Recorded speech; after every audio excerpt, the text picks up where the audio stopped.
설 명절을 맞이해서 많은 사람들이 가족과 함께 명절을 보내기 위해 민족 대이동이 시작이 되었습니다.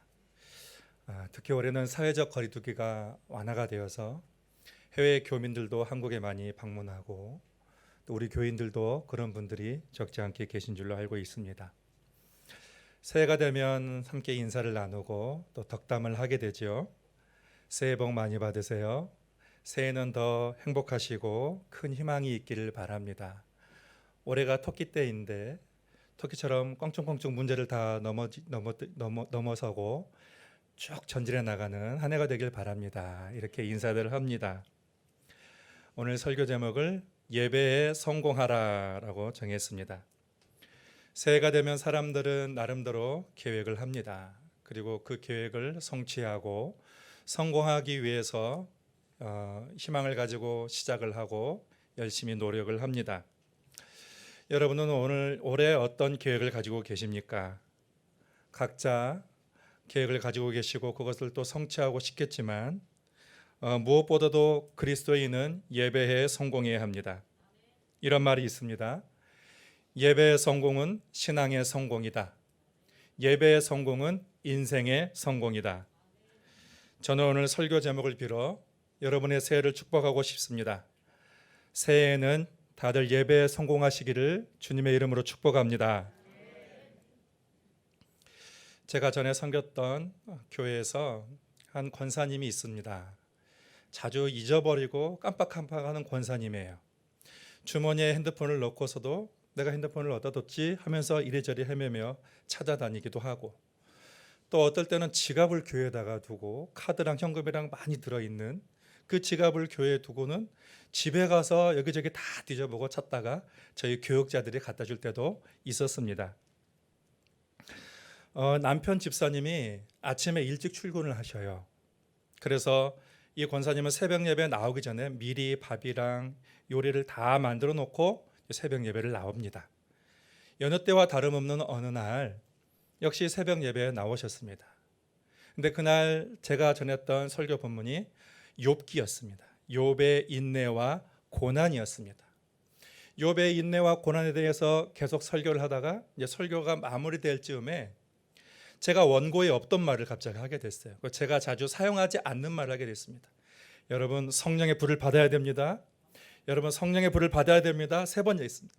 여러분 성령의 불을 받아야 그 성령의 능력으로 고난을 이길 수 있습니다. 믿음으로 인내할 수 있습니다.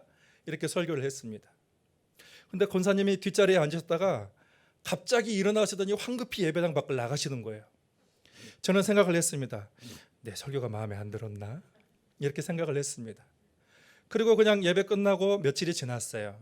근데 며칠 후에 권사님이 저를 우연히 만나게 됐는데 갑자기 제게 나타나서 제게 오더니만 목사님 죄송합니다 이러시는 거예요.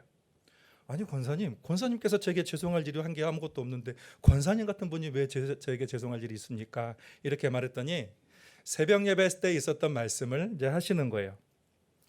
그날 설교를 열심히 듣고 있는데 갑자기 목사님이 성령의 불 그래서 아멘 그러는 거예요. 제가 또 성령의 불 이렇게 얘기했더니 불 가스불 이렇게 가스불을 안 끄고 요리는 다 끝났는데 조리가 다 됐는데 가스불을 안 끄고 그냥 교회에 오신 것이었어요. 그래서 황급히 일어나가지고 막 뛰어가서 봤더니 이미 냄비가 검붉게 다 시끄럽게 타가지고 있는 거예요. 조금만 늦었으면 큰 화재가 날 뻔했다는 거예요. 그래서 하나님이 도와주셔가지고 그 위기를 모면했다. 이제 이런 말씀을 제가 한 것을 들었습니다. 그래서 권사님은 설교 중에 갑자기 나아가서 죄송하다라는 그 말을 전하려는 그런 이야기로 이런 말씀을 하신 것이었어요. 여러분 이 권사님은 예배에 성공했습니까? 실패했습니까? 해석하기 나름입니다. 구약 성경에 보면 하나님께서 이스라엘 백성들을 부르시는 장면이 나와요. 특별히 이스라엘 백성들이 애굽의 억압과 종노릇을 하고 있을 때에 하나님께서 출애굽시키셔서 그들을 가나안 땅으로 인도해가는 그런 여정을 기록하는 것이 출애굽기입니다. 하나님께서 그 이스라엘 백성들을 애굽에서 건져내시기 위해서 부르신 사람이 모세라는 인물입니다. 하나님께서 모세에게 가서 애굽 왕 바로에게 전하라 하시는 처음 말씀이 출애굽기 3장 18절 말씀에 기록이 되어 있어요. 하나님께서 모세에게 뭐라고 애굽 왕에게 전하라고 하셨냐면, 너는 그들의 장로들과 함께 애굽 왕에게 이르기를 히브리 사람의 하나님 여호와께서 우리에게 임하셨은즉 우리가 우리 하나님 여호와께 제사를 드리려 하오니 사흘길쯤 광야로 가도록 허락하소서 하라. 그러니까 하나님이 모세에게 바로에 가서 뭐라고 전하라 하면, 광야에 가서 우리의 여호와 하나님께서 우리에게 임하셨으니 가서 하나님께 예배를 드리도록 허락을 하라, 제사를 드릴 수 있도록 허락을 하라라는 그러한 하나님의 말씀을 바로에게 전달하는 것이었습니다. 우리가 이 말씀에서 볼 수 있는 것은 하나님께서 백성들을 부르시고 하나님의 사람들을 부르시는 첫 번째 이유가 무엇인가? 그 첫 번째 목적은 예배인 것입니다. 바로는 처음에 이스라엘 백성들을 보내기를 거절하다가 비로소 10가지 재앙을 당하고 나서야 비로소 이스라엘 백성들을 보냅니다. 10가지 재앙이 쭉 진행되는 과정 속에서 모세와 바로 간의 힘겨루기가 이루어져요. 그래서 모세는 이스라엘 백성들 전부가 가서 광야에서 하나님께 예배드려야겠습니다, 이렇게 전하자 바로는 아니다, 니네 남정들만 가서 예배드려라. 아닙니다. 우리는 우리의 남자, 여자, 아이들, 가축까지 다 모두 다 같이 가서 하나님께 예배를 드려야 합니다. 그랬더니 그러면 아이들까지는 허락해 주겠다. 계속 이렇게 힘겨루기가 진행이 되다가 결국 10가지 재앙을 당하고 나서야 모세는 모두를 보내주고 됩니다. 바로는 어떻게든 이스라엘 백성들이 하나님을 예배하는 것을 방해하려고 했습니다. 그런데 모세는 예배에 관해서는 결코 타협을 하지 않았다는 것입니다. 이런저런 방법으로 예배를 방해했던 바로는 하나님의 권능과 그 능력 아래 무릎을 꿇습니다. 우리는 여기서 중요한 영적인 원리를 발견합니다. 하나님이 우리를 부르신 부르심의 첫 번째 목적은 예배인 것입니다. 구약의 이러한 영적인 원리는 신약 성경에서도 동일하게 적용이 됩니다. 바울은 에베소서 1장에서 하나님이 우리를 그리스도 안에서 택하신 이유에 대해서 설명을 하는데, 그가 사랑하시는 자 안에서 우리에게 거저 주시는 바 그의 은혜의 영광을 찬송하게 하려 함이라. 하나님의 은혜의 영광을 알고 하나님을 찬송하고 예배하게 함이라. 하나님이 왜 우리에게 사랑을 베푸셨는가? 하나님이 왜 나를 구원하셨는가? 하나님이 왜 우리를 부르셨는가? 그 이유는 하나님을 예배하고 찬송하게 하기 위함인 것입니다. 하나님을 예배하기 위해 부르심을 입었다는 이러한 영적인 원리는 예배가 신앙생활에서 그만큼 중요한 위치를 차지하고 있다는 사실을 분명하게 말씀해 주고 있습니다. 그런데 예배가 우리 믿음의 삶에서 중심적인 위치를 차지하고 있음에도 불구하고, 하나님께서 우리를 예배하기 위해서 우리를 부르셨음에도 불구하고 성경에는 하나님께서 예배를 금지하라는 그런 명령을 내리실 때가 종종 있습니다. 예배를 드리지 말라고 그렇게 하나님께서 명령하신 때가 종종 있습니다. 우리가 예언서를 보면 하나님께서 예언자들을 보내서 너희는 더 이상 나에게 제사를 드리지 말라, 나에게 헌신하지 말라, 그렇게 하나님께서 명령하실 때가 있다라는 것입니다. 예배를 위해서 부르신 하나님이 왜 그렇게 예배를 금지하셨을까? 마음이 없이 형식과 의식만 가지고 드리는 예배를 하나님께서 기뻐하지 않으시기 때문입니다. 그 마음은 인간적인 욕심으로 가득 차 있고 하나님도 자신의 욕망을 위한 그러한 도구에 불과하고 진정한 회개와 통해 없는 예배를 하나님께서 기뻐하지 않으십니다. 심지어 하나님은 아예 예배를 드리지 못하도록 예루살렘 성전을 무너뜨리고 불태워 버리셨습니다.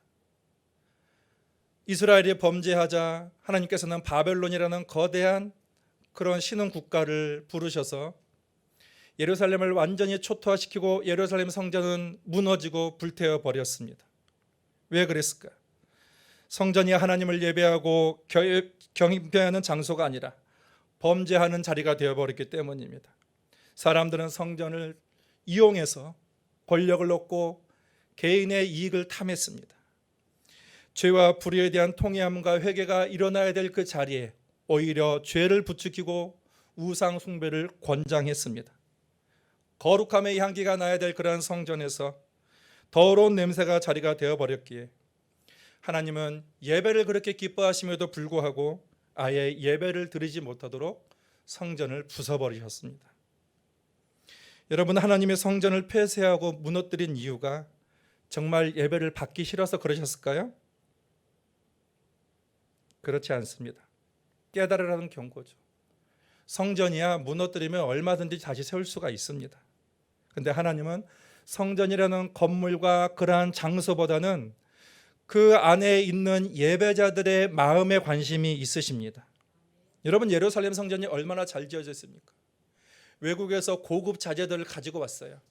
온갖 금으로 치장을 하고 노수로 만들었습니다. 눈으로 보기만 해도 그 화려하고 웅장하고 보기만 해도 뭔가 신성함이 깃든 그러한 건물이지 않습니까? 사람들이 얼마나 많이 헌금을 하고 그리고 얼마나 많이 헌신을 했습니까? 그래서 그것을 위해서 헌금하고 헌신한 사람의 입장에서는 그 성전이 귀중할 수밖에 없죠. 애증주지할 수밖에 없습니다. 그런데 하나님의 마음은 그 건물에 있는 것이 아니라 그 건물 안에서 하나님을 예배하는 사람들의 순수한 마음에 관심이 있으신 것입니다. 최근 3년 동안 지속되어 온 코로나로 여러 가지 사회의 변화가 있었습니다. 교회도 그 영향은 고스란히 이어받았습니다. 코로나로 인해서 교회가 가장 큰 영향을 받은 부분이 예배입니다. 예배당이 폐쇄가 되고 모임이 어려워지고 기존에 행했던 모든 교회의 사역들이 정지가 되었습니다. 그 대안으로 온라인 예배가 생기게 되고 온라인으로 모이게 되고 온라인으로 사역을 하고 소그룹도 온라인으로 진행이 되었습니다. 그런 와중에 온라인 예배가 성경적으로 옳은가 그른가에 대한 여러 신학적인 논의들이 있었습니다. 여러분, 신학자들은 늘 마음속에 어떤 사명을 가지고 있냐면 여러 가지 사건에 대한 성경적인 의견과 성경적인 견해를 사람들에게 알려줘서 사람들이 하나님을 바르게 섬기게 해야겠다는 그러한 사명감들을 늘 가지고 있어요. 그래서 그 신학자들의 이러한 현상을 가지고 여러 가지로 의논하고 그리고 연구하고 신중하게 논의를 해서 결과를 발표했습니다. 신학자들이 발표한 가장 대표적인 결론은 대면 예배가 원칙이다. 대면 예배가 원칙이라는 거예요. 건강상의 문제를 비롯한 피치 못한 상황에서는 온라인 예배를 차선책으로 드리게 하자. 차선이라는 내용이었습니다. 제가 지금 이 말씀을 드린 이유는 온라인 예배가 성경적으로 맞느냐 틀리냐 그것을 말씀을 드리고자 하는 것이 아니에요. 코로나로 인해서 공동체가 모여드리는 대면 예배가 방해를 받으면서 우리는 무엇을 깨달았는가, 그것을 말씀드리고자 하는 것입니다.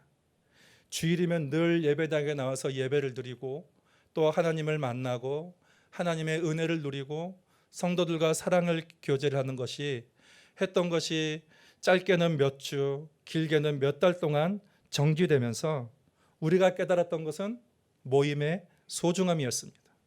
공동체 예배의 귀중함을 우리는 깨달았습니다.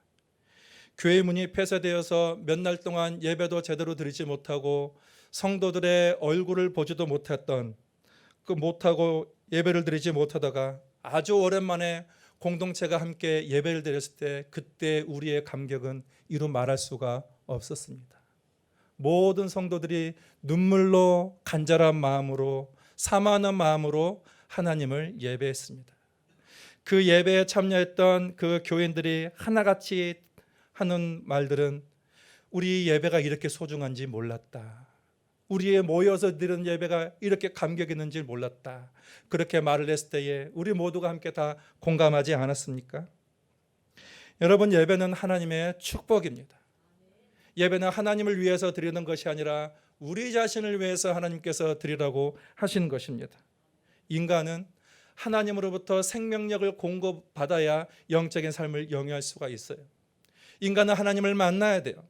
그리고 하나님과 교제를 해야 삶의 의미와 진정한 변하지 않는 인생의 참된 행복과 기쁨을 발견할 수가 있습니다.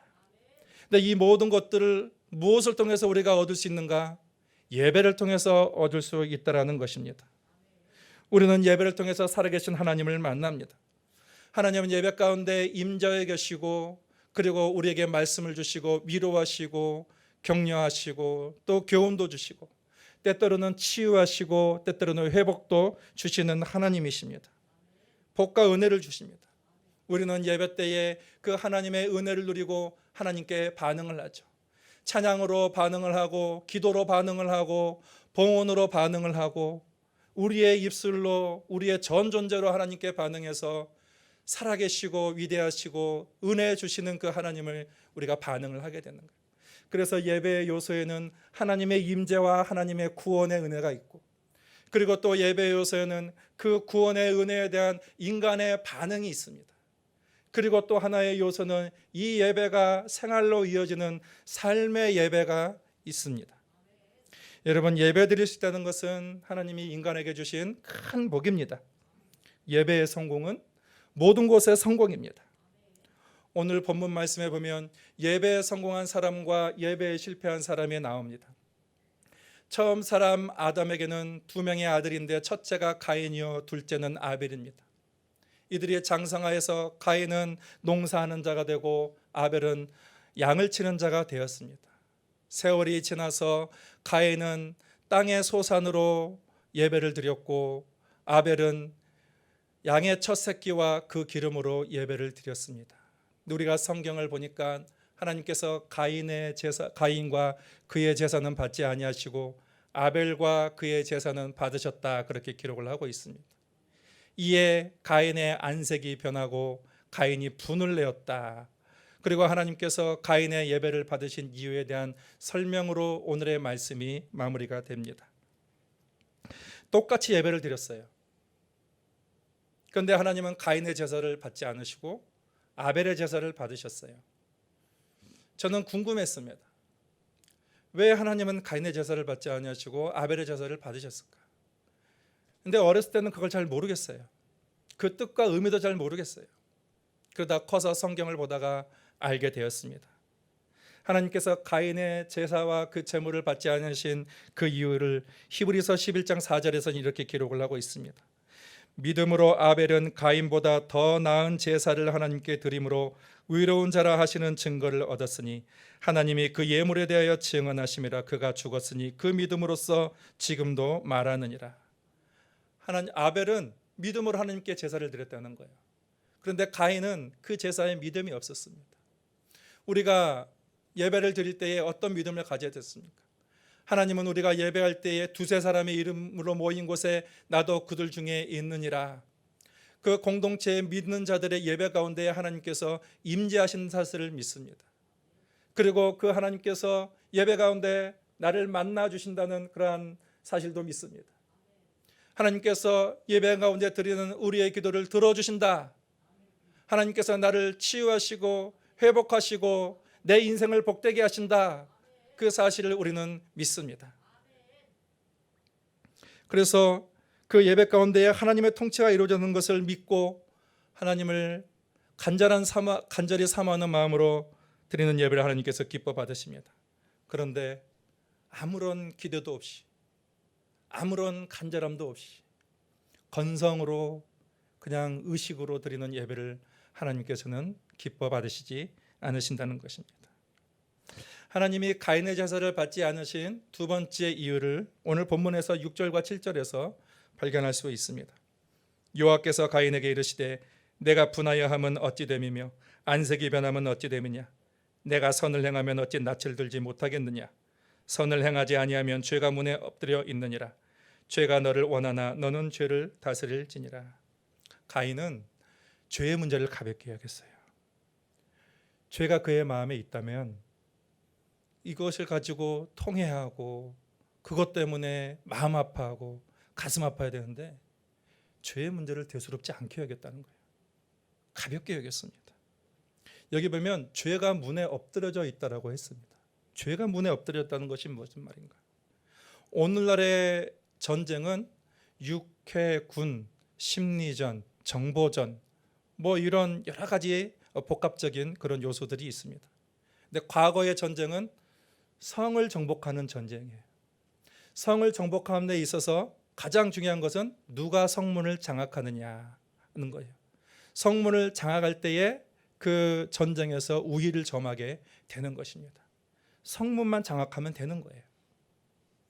여기서 보면은 죄가 문에 엎드려져 있다라는 것은 이 죄가 우리의 마음의 문에 장악하고 있다는 거예요. 여러분, 그러면 어떻게 해야 돼요? 내 마음속에서 정말로 죄로 가득 찼고 내가 하나님을 생각하는 것보다도, 하나님의 거룩하심을 내가 생각하는 것보다도 내 마음의 인간적인 욕망과 인간적인 정욕과 그런 죄가 가득하고 있다면 어떻게 해야 되겠습니까? 하나님 앞에 나아가서 회개하고 하나님을 찾고 부르짖어하는 게 정상적이지 않습니까? 그러나 가인은 그렇게 하지 않았다는 거예요. 죄가 문에 엎드려져서 그렇으면 빨리 깨닫고 그것에 대해서 경계를 해야 되는데 아예 그냥 죄가 장악하도록 내버려뒀어요. 죄를 대수롭지 않게 여기는 거예요. 그런 마음으로 드리는 기도, 그런 마음으로 드리는 예배 하나님께서 받지 않으신다는 것입니다. 여러분, 우리는 예수를 믿어도 죄에 대해서 무감각할 수가 있습니다. 하나님의 자녀이면서도 죄에 장악해서 살 수가 있습니다. 그러면 우리가 다시 회개하고 하나님을 가까이 해야 하지 않겠습니까? 하나님이 구하시는 제사는 상하고 통회하는 심령이라고 했습니다. 죄가 우리의 마음에 자리 잡고 있다고 해서 하나님이 무조건 그 예배를 받지 않으시는가? 결코 아닙니다. 여러분, 인간의 마음에는 늘 두 가지 마음이 자리 잡고 있어요. 죄의 마음과 선한 마음이 자리 잡고 있어서 늘 영적인 전쟁이 인간의 마음속에서 항상 일어나고 있습니다. 때때로 인간은 예수를 믿으면서도 죄를 이길 수도 있고 때때로는 죄에 무너질 수도 있습니다. 그렇다면 죄에 대해서 무너졌다고 해서 하나님께서 우리 예배를 받지 않으실까요? 그렇지 않다라는 것입니다. 중요한 것은 우리가 무너졌을 때에 우리의 마음에 어떤 상태를 가지고 있는가, 이거에 대해서 내가 정말로 안타까워하며 자복하고 회개하고 통회하고 거기에 대해서 슬퍼하는 그런 마음이 있는가가 중요한 거예요. 그래서 내 마음의 어떤 죄성을 발견하고 나의 연약함을 발견하고 하나님 앞에 나와서 예배 가운데 하나님께 간절히 주의 용서와 자비와 그 구원의 은혜를 구할 때 하나님은 그 예배를 기뻐 받으신다는 것입니다. 그것은 곧 하나님을 인정한다는 거고 나의 연약함을 인정한다는 것이기 때문입니다. 여러분, 가인은 예배를 드렸지만 예배에 실패했습니다. 예배에 실패한 그의 인생이 어떻게 됐습니까? 죄에 방치됐어요. 완전히 묻어졌어요. 그 다음에 죄가 죄인지도 모릅니다. 죄가 더 커지는 거죠. 결국은 자기 동생을 죽이는 그런 불행에까지 나아가게 되는 것을 보게 됩니다. 여러분, 한 주가 무슨 요일로 시작되는 줄 아십니까? 세상 사람들은 월요일에 한 주로 시작한다 그렇게 말하지만 교회에서는 주일이 한 주의 시작이다 그렇게 봅니다. 우리가 달력을 보면 제일 빨간 부분이 왼쪽에서 이렇게 시작이 되잖아요. 거기에는 어떤 의미가 있을까요? 주일이 한 주의 시작이라는 것은 우리의 한 주를 뭐로 시작하라? 예배에 성공해서 예배로 시작하라. 예배에 성공해서 예배의 그 감격을 누린 사람이 한 주를 승리할 수 있다. 한 주를 성공할 수 있다라는 것입니다. A.W. 토저 박사는 하루를 예배로 시작하는 사람은 결코 마귀가 건드릴 수 없는 권능자의 삶이다. 늘 하나님의 능력에 접속돼 있어요. 하나님의 임재 가운데 늘 접속돼 있기 때문에 마귀가 그 사람을 건들 수가 없는 거예요. 가까이 할 수도 없게 되는 것입니다. 예배를 마칠 때 하는 목회자의 축도는 세상을 하나님의 나라로 정복하기 위한 성도의 거룩한 출정식을 의미한다라고 했습니다. 성경의 역사에서 가장 위대한 예배를 드렸던 그 사람이 다윗이죠. 다윗 시대의 예배였습니다. 다윗은 시편의 많은 시가 하나님을 예배하는 거예요. 그래서 하나님을 예배하기 위해서 여호와를 찬송하고 그런 모든 시편들을 기록해서 사람들에게 가르쳤어요. 자기만 하나님을 예배하는 것이 아니라 온 백성들로 하여금 하나님을 가르치고 하나님을 예배하도록 이끌었습니다. 그리고 예배를 조직하고 거대한 성가대를 만들고 아침 저녁으로 제사를 드리고 예배를 섬기게 한 많은 사람들을 세웠습니다. 그런데 그때는 예배드릴 건물이 따로 존재하지 않았습니다. 천막이에요, 천막.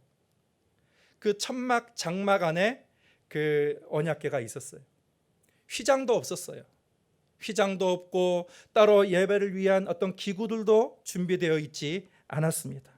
아직은 그때는 솔로몬의 성전이 지어지기 전이에요. 그런데 겉보기에는 정말 별 볼 일 없는 그러한 장소였으나 어느 화려한 건물에서 지어진 그 건물에서 드려진 예배보다도 가장 감격적이고 가장 은혜가 있고 가장 영광 있는 그런 예배를 다윗 시대에 드렸습니다. 여러분, 저는 우리 교회가 그런 장소이기를 바랍니다. 이곳에 오는 곳마다 예배의 성공자가 되고 삶의 승리자가 되기를 기원합니다. 오늘은 예배에 성공하자는 제목을 가지고 말씀을 전했습니다. 예배에 대해서 여러 가지 신학적인 내용들도 다 전할 수 있지만 그건 앞으로 전할 것들이 많이 있고, 다만 예배의 중요성, 예배의 성공의 중요성에 대해서 오늘은 말씀을 드렸습니다. 여러분, 올 한 해 우리 모든 성도들이 예배에 성공하셔서 하나님의 능력과 은혜로 승리할 수 있기를 주님의 이름으로 축복합니다. 하나님은 예배 가운데 임재하십니다. 하나님은 예배 가운데 주의 백성들을 만나 주셔서 치료하시고 회복하시고 또 우리의 주의 백성들은 하나님의 은혜를 누리면서 하나님께 감사와 감격으로 찬양하며 봉헌하며 주님께 응답을 합니다. 아버지 하나님, 이러한 소중한 예배를 우리가 귀하게 여기게 하여 주시옵시고 올 한 해 모든 성도들이 예배의 성공자가 되게 하여 주시옵소서. 예배 가운데 임재하시는 하나님을 만나게 하여 주시옵소서. 예배 가운데 말씀하시는 하나님을 만나게 하여 주시옵소서. 예배 가운데 위로하시고 치료하시고 회복하시던 그 하나님을 만나게 하여 주셔서 모두가 예배의 성공자가 되어서 또 그 예배의 성공이 삶의 승리로 이어질 수 있도록 주님께서 인도하여 주시옵소서. 예수